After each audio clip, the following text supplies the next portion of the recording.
Henry Wilson woke up early that morning. The sun was just starting to rise as he put on his best suit. Today was a special day. It was Remembrance Day, and Henry never missed it. At 87 years old, his hand shook a little as he pinned his medals to his chest. Each medal told a story from his 30 years in the Army. "Are you sure you don't want me to drive you, Dad?"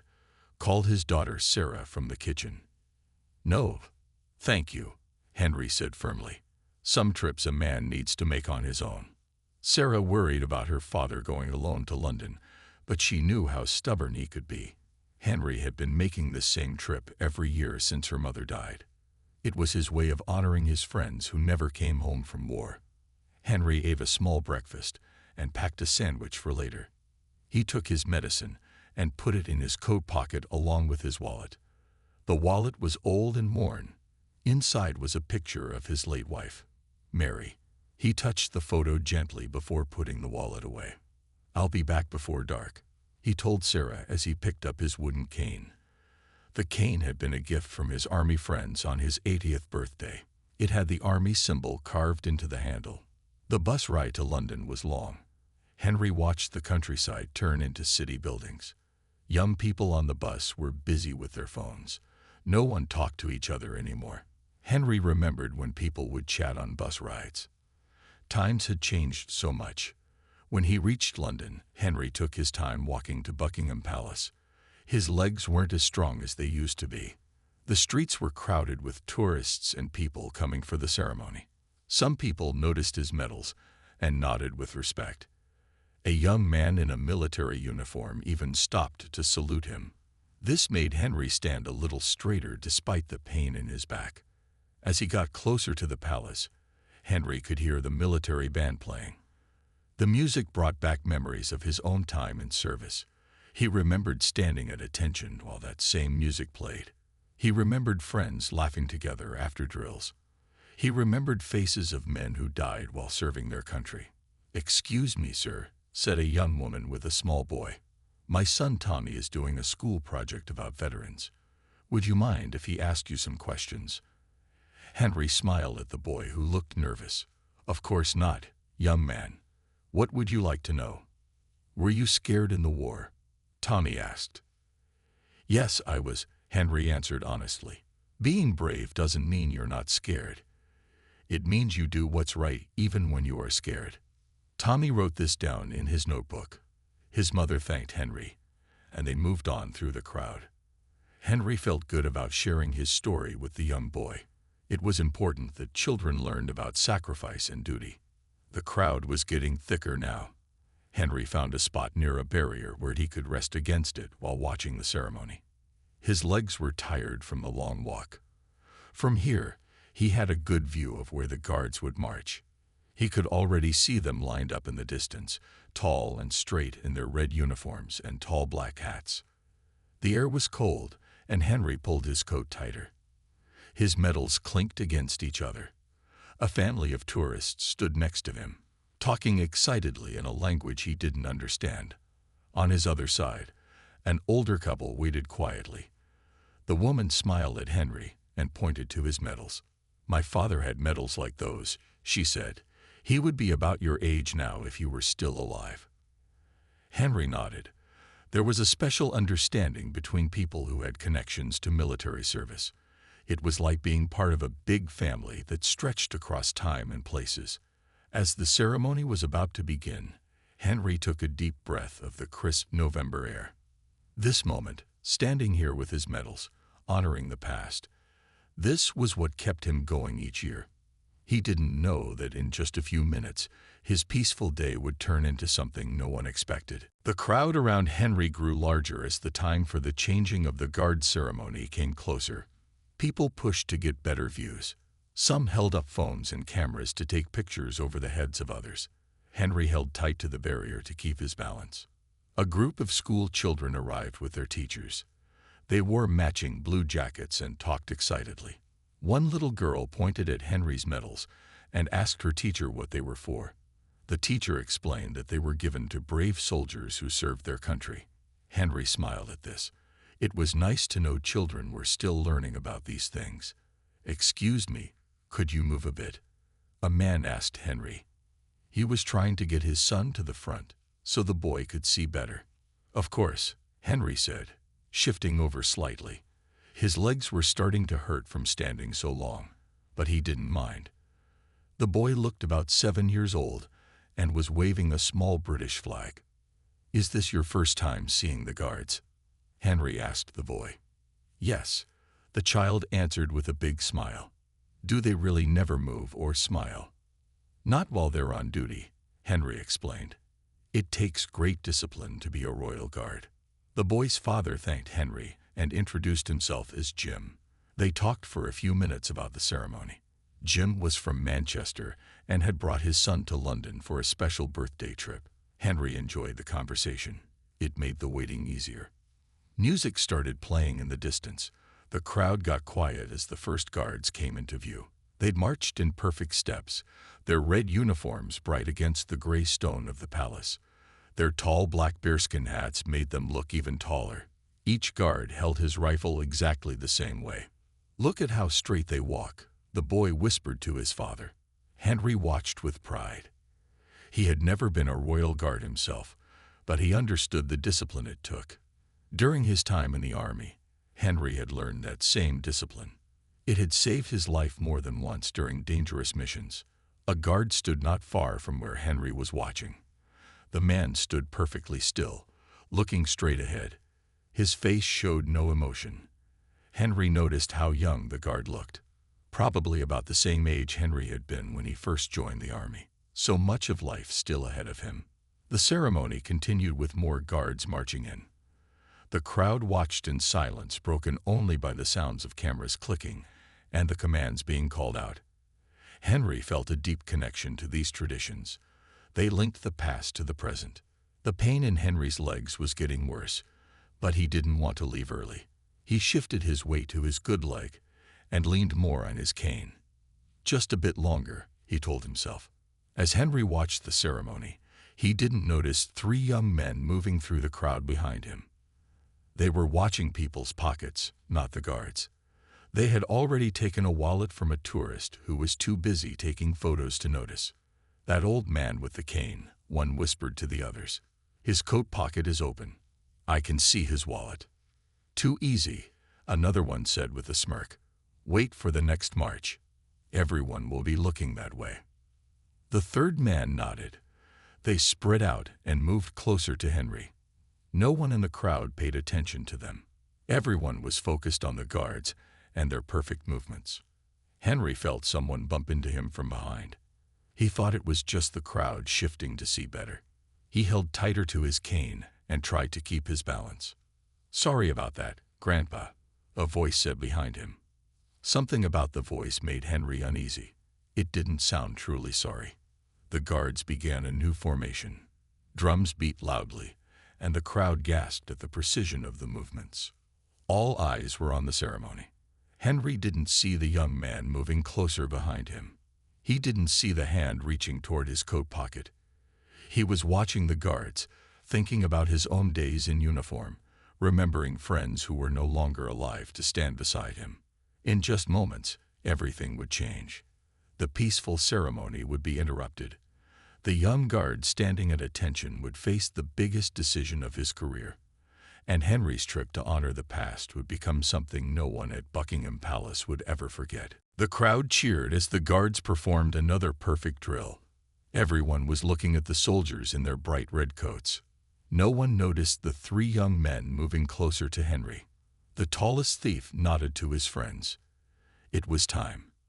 He bumped into Henry harder this time, pushing the old man forward against the barrier. "What the?"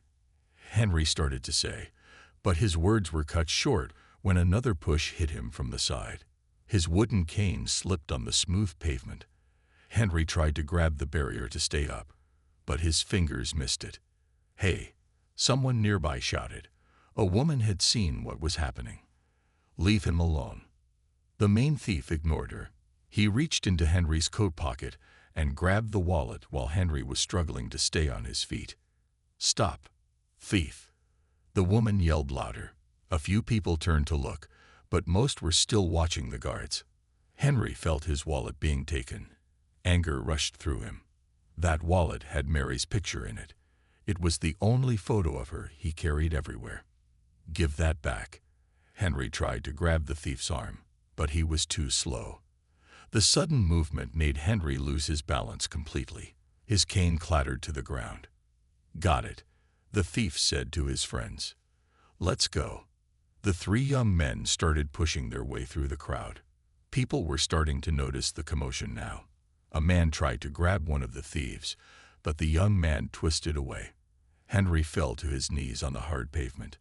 The shock of the fall sent pain through his old bones. He tried to get up, but something didn't feel right.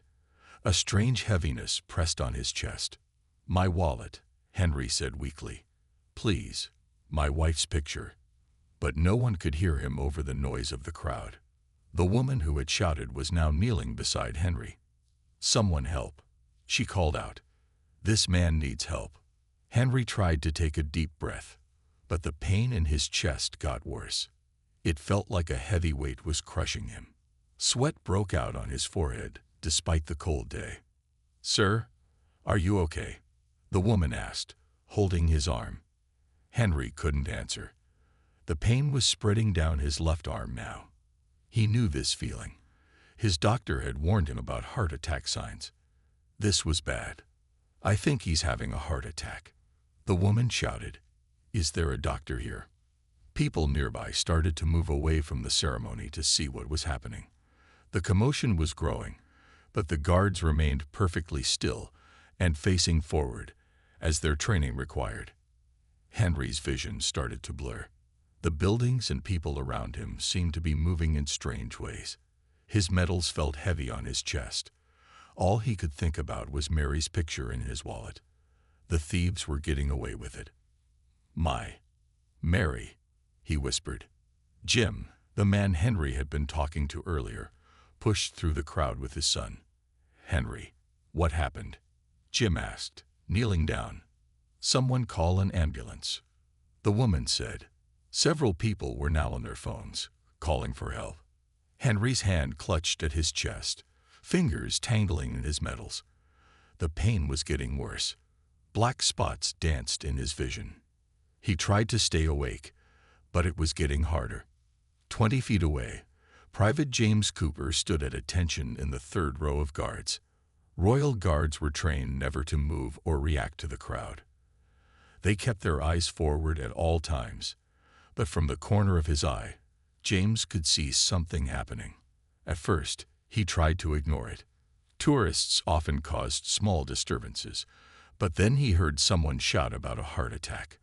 Against all training, James turned his head slightly to look.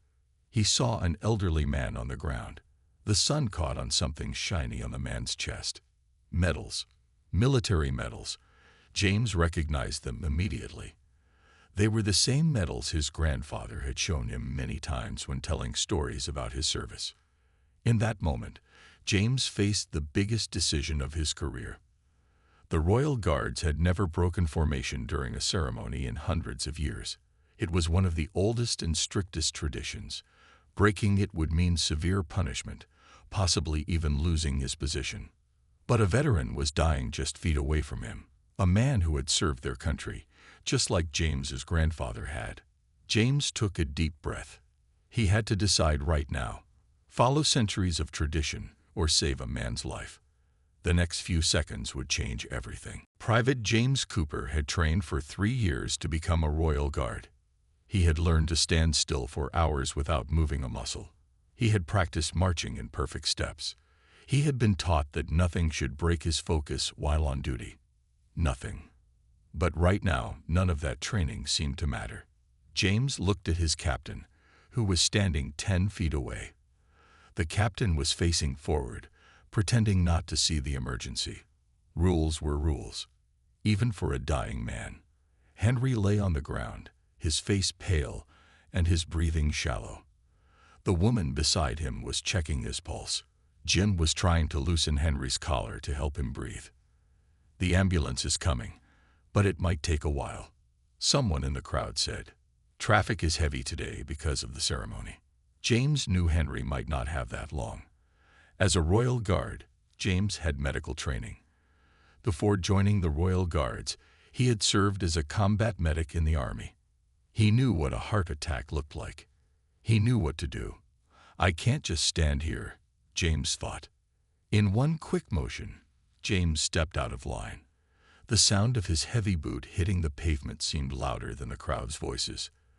The other guards didn't move, but James could feel their shock. "Stand aside," James commanded as he pushed through the crowd. People moved back, surprised to see a Royal Guard leaving his post. James knelt beside Henry. "I'm Private Cooper. I have medical training," he told the woman and Jim. "Please give me space." The woman moved back, looking relieved. Jim nodded and stood up. "Sir, can you hear me?" James asked Henry. He checked the old man's pulse. It was weak and uneven. "I'm going to help you." Henry's eyes fluttered open for a moment. He looked confused to see a Royal Guard kneeling beside him. James loosened Henry's tie and unbuttoned his collar. He carefully rolled Henry onto his side in the recovery position to help his breathing. Then he took off his thick red guard's jacket and placed it under Henry's head as a cushion. "Does anyone have aspirin?" James called out to the crowd. "It could help if he's having a heart attack." A tourist stepped forward with a small pill bottle. "I have some here," he said with an accent. James took one aspirin and helped Henry swallow it with a sip of water from someone's bottle. All of his medical training was coming back now. Keep the patient calm. Monitor breathing. Prepare for CPR if needed. The ambulance is coming, James told Henry in a calm voice. "You're going to be okay. Just try to breathe slowly." James looked up at the palace, knowing his career might be over. Royal Guards simply did not leave their posts during duty. It had never happened in modern times. But as he looked back at Henry's medals, he knew he had made the right choice. The captain of the guard was now walking toward them. His face was stern, and his steps were quick. The ceremony had been disrupted, and hundreds of tourists were watching. "Private Cooper," the captain said when he reached them. "What is the meaning of this?" "Medical emergency, sir," James replied, still monitoring Henry's pulse. "This veteran is having a heart attack." No other medical help was available. The captain looked down at Henry and saw the military medals. His expression softened slightly. "Those are Distinguished Service Medals," the captain said quietly. "He served in the same campaigns as my father." James nodded. "Yes, sir. I recognize them. My grandfather had the same ones." Before the captain could respond, police officers pushed through the crowd. They were followed by palace security personnel. "The ambulance is at the gate," one officer said. "They'll be here in 2 minutes." The security team created more space around Henry. The crowd had grown even larger now, with many people recording the scene on their phones. No one was watching the remaining guards anymore. All eyes were on James and Henry. "Private Cooper," the captain said firmly, "once the medical professionals arrive, you will return to the barracks immediately. Is that clear?" "Yes, sir," James said. He knew what that meant. He would face serious consequences for his actions. Henry's breathing seemed a little steadier now. The aspirin might be helping. James checked his pulse again and found it slightly improved. The old soldier was fighting hard. In the distance, James could hear the ambulance siren getting closer. Help was coming. But for James, this might be the end of his career as a Royal Guard. And yet, looking at Henry, he knew he would make the same choice again. The ambulance arrived with lights flashing and siren blaring. 2 paramedics jumped out and rushed to Henry with their medical bags. James moved aside to give them room but stayed close enough to tell them what he had done so far. "He's having chest pains and difficulty breathing," James explained. "I gave him 1 aspirin and kept him in the recovery position. His pulse is weak but steady." The female paramedic nodded as she put an oxygen mask on Henry's face. "Good work," she said. "You may have saved his life by acting quickly." The male paramedic was attaching heart monitors to Henry's chest. Small sticky pads were placed on his skin, and wires connected them to a machine that showed Henry's heartbeat. The line on the screen jumped up and down in an uneven pattern. Definite cardiac event, the male paramedic said. We need to get him to the hospital right away. While they worked, palace security officers were trying to control the crowd. People were still filming with their phones. A news reporter had arrived and was talking into a camera nearby. In an unprecedented event at Buckingham Palace today, a royal guard broke protocol to provide medical assistance to an elderly man who collapsed during the changing of the guard ceremony, the reporter said. James felt strange hearing himself described this way. He had never wanted attention. He had only wanted to help. The captain of the guard was speaking with the head of palace security. They kept looking over at James with serious expressions. James knew he would face questions later. The paramedics had Henry on a stretcher now. They were careful with his medals, making sure they stayed in place on his chest. As they prepared to move him to the ambulance, Henry's eyes opened again. My wallet, he said weakly through the oxygen mask. They took Mary's picture. James leaned closer. Sir, who took your wallet? Was it stolen? Henry nodded slightly. 3 young men. One had a blue jacket with a white stripe. They pushed me and took it. His voice was barely a whisper. James looked at the police officers who were standing nearby. Did you hear that? His wallet was stolen by 3 men, one wearing a blue jacket with a white stripe. The theft is what caused him to fall. The police officer wrote this information in his notebook. We'll check the security cameras around the palace. They won't get far. As the paramedics lifted the stretcher, Henry reached out and grabbed James's hand. His grip was surprisingly strong for a man in his condition. Thank you, son, Henry said. Not many would break the rules for an old man like me. James stood tall and gave Henry a proper military salute. It's an honor to help a veteran, sir.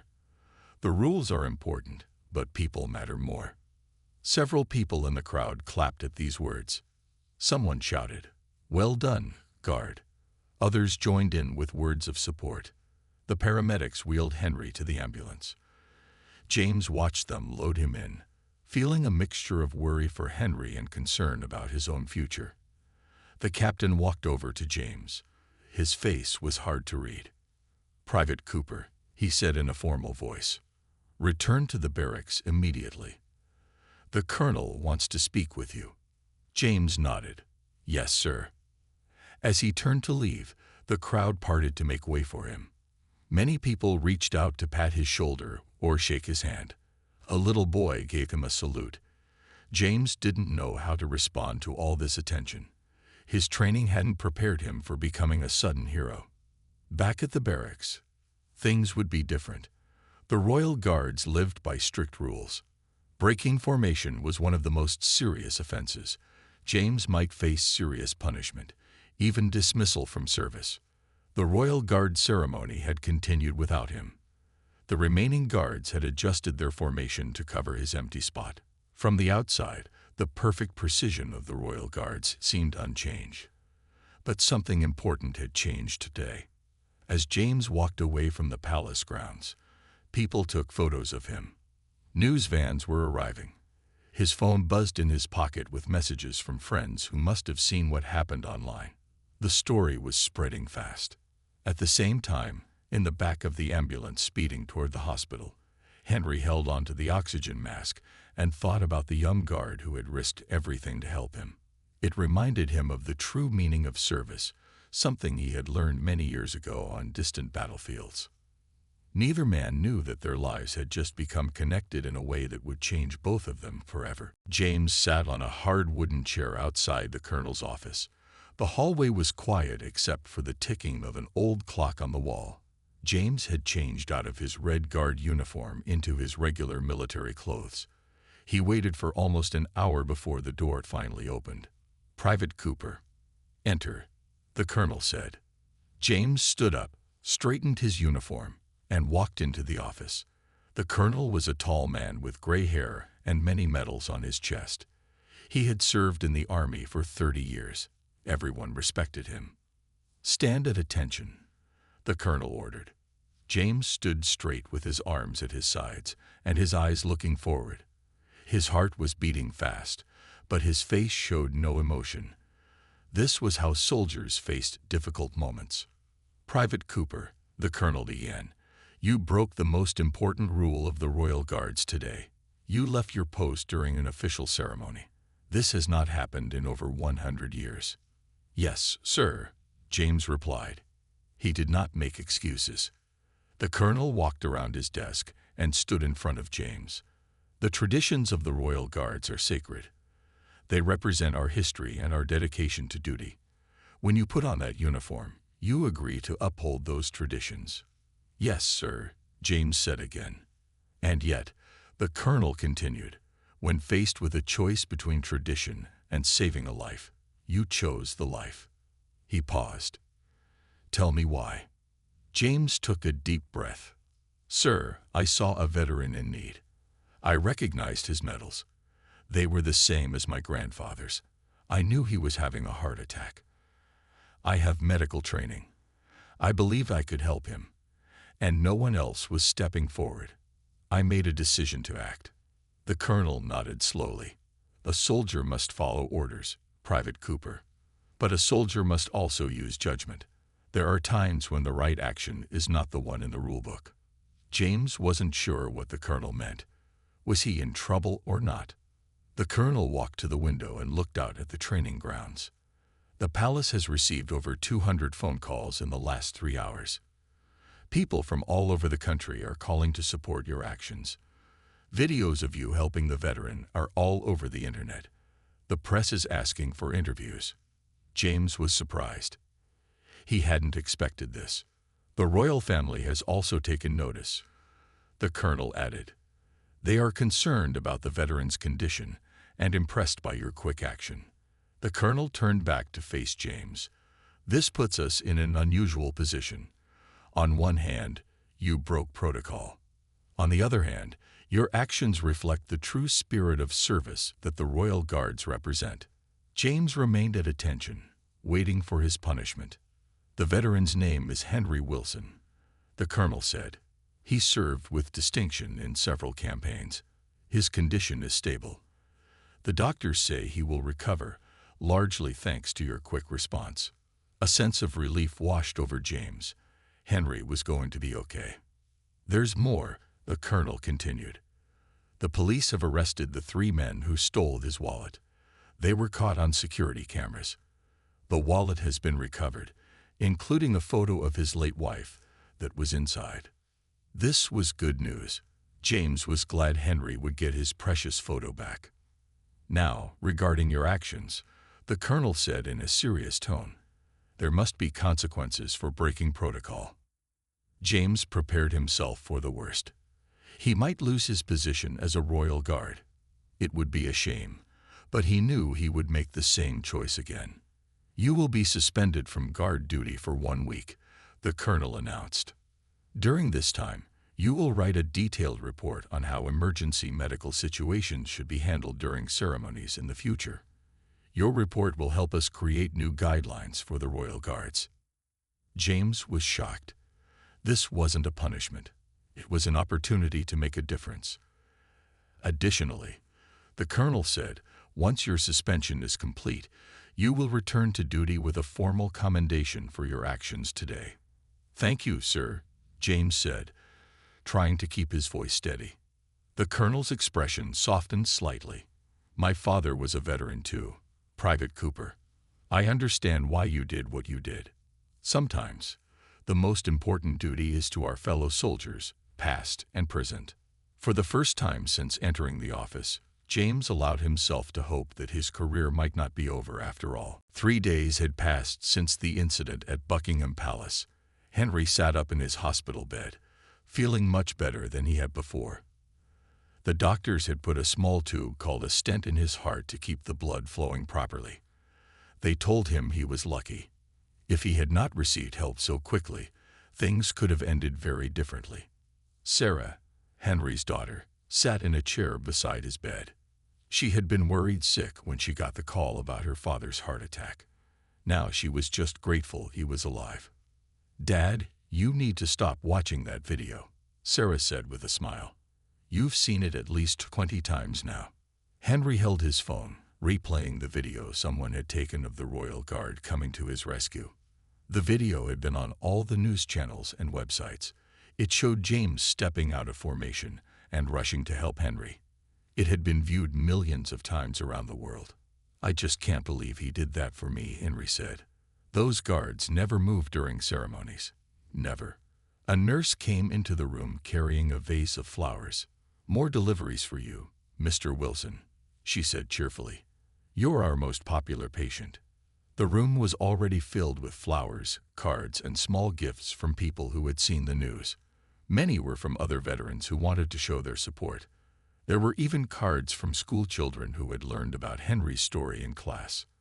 "Thank you," Henry said, as the nurse found space for the new flowers. "Oh, and this was at the front desk for you as well," the nurse added, handing Henry a small package. Henry opened it carefully. Inside was his wallet. Everything was still there, including the worn photo of Mary that he treasured so much. There was also a note from the police explaining that they had caught the thieves and returned the stolen property. "Look, Sarah," Henry said, showing her the photo of her mother. "They got it back." Sarah squeezed her father's hand. "That's wonderful, Dad." As they were looking at the wallet, there was a knock at the door. A young man in regular clothes stood there, looking a bit nervous. "Mr. Wilson," he said, "I'm Private James Cooper. I hope I'm not disturbing you." Henry's face lit up. "James, come in, come in. This is my daughter, Sarah." Sarah stood and shook James's hand. "Thank you for saving my father's life," she said, her voice full of emotion. James smiled shyly. "I just did what anyone would do." "Not anyone," Henry said firmly. "You risk your career to help me. That takes real courage." James sat in the chair that Sarah offered him. He was carrying a small gift bag. "How are you feeling, sir?" James asked. "Much better now," Henry replied. "The doctors say I can go home in a few days. And please, call me Henry." James nodded. "I'm glad to hear that, Henry. I've been worried about you." Henry gestured to his phone. "I've been watching the video. You moved so quickly. How much trouble did you get into?" James smiled. "Not as much as I expected. I'm suspended for a week, but then I go back to duty. The colonel even asked me to help write new guidelines for medical emergencies during ceremonies." Henry looked relieved. "That's good news. I was afraid they might kick you out." "The public reaction helped," James admitted. "The palace received hundreds of supportive calls. Even the royal family approved of what I did." Sarah laughed. "Dad's become quite famous too. His army friends keep calling. The local paper wants to interview him." James reached into his gift bag and pulled out a small box. "I brought you something. It's not much, but I thought you might like it." Henry opened the box. Inside was a Royal Guard pin, the kind that was only given to members of the Queen's Guard. "This is my spare," James explained. "I thought you should have it. It's a way to remember that day, and to know that you're always part of our extended family now." Henry held the pin carefully, deeply touched by the gesture. "I'll treasure this," he said. "Thank you." The two men looked at each other with mutual respect. Though decades apart in age, they shared the bond of military service, and now something more. An unexpected friendship had formed from a moment of crisis. "How about I get us all some tea?" Sarah suggested, sensing the two men might want to talk more. As Sarah left the room, Henry had a question for James. "Tell me, what was going through your mind when you decided to step out of formation? Were you scared about the consequences?" 3 weeks later, the palace grounds were unusually busy. A special ceremony had been arranged in one of the smaller courtyards. Rows of chairs were set up facing a small stage with the royal flag flying above it. Important-looking people in suits and military uniforms spoke in hushed tones as they took their seats. Henry arrived with Sarah by his side. He walked slowly but without his cane, which had been lost during the incident. A new cane, a gift from his army friends, was held in his hand. It had been carved with his regiment's symbol and polished to a high shine. "Are you nervous, Dad?" Sarah asked. "A little," Henry admitted. "I didn't expect all this fuss." They were led to special seats in the front row. Henry had his medals pinned to his best suit. Among them was the Royal Guard pin that James had given him in the hospital. He had polished all of them carefully that morning. On the other side of the courtyard, James stood with the other Royal Guards. They were in their full ceremonial uniforms, red coats bright in the morning sun. James kept his eyes forward, following protocol perfectly, but he allowed himself one quick glance at Henry when he thought no one was looking. A palace official approached Henry. "Mr. Wilson, we're so pleased you could join us today. How are you feeling?" "Much better, thank you," Henry replied. "The doctors say my recovery is going well." "Excellent," the official said. "The ceremony will begin shortly. You'll be called up to the stage when it's time." Henry nodded, still not quite believing he was at the palace for a special ceremony. When Sarah had told him about the invitation, he had thought it was a joke at first. Music began to play as important officials took their places on the stage. The captain of the Royal Guard stepped forward to a microphone. "Ladies and gentlemen," he began, "we are gathered today to recognize two men whose actions 3 weeks ago reminded us all of the true meaning of service and duty." The crowd grew quiet as the captain continued. "For centuries, the Royal Guards have stood as symbols of discipline and tradition. Our protocols are followed without exception. Until 3 weeks ago, when Private James Cooper made a decision that broke with tradition, but upheld a higher calling of service." The captain gestured to where James stood with the other guards. Private Cooper, front and center. James marched forward and stood at attention before the captain. "Private Cooper, your decision to leave your post to provide medical assistance to a veteran in distress showed exceptional judgment and compassion. While breaking protocol is not something we encourage, your actions reflect the true spirit of service that the Royal Guards represent." The captain turned to where Henry sat. "Mr. Henry Wilson, would you please join us?" Sarah helped Henry stand, and he walked carefully to the stage. He stood tall, military training still evident in his posture despite his age.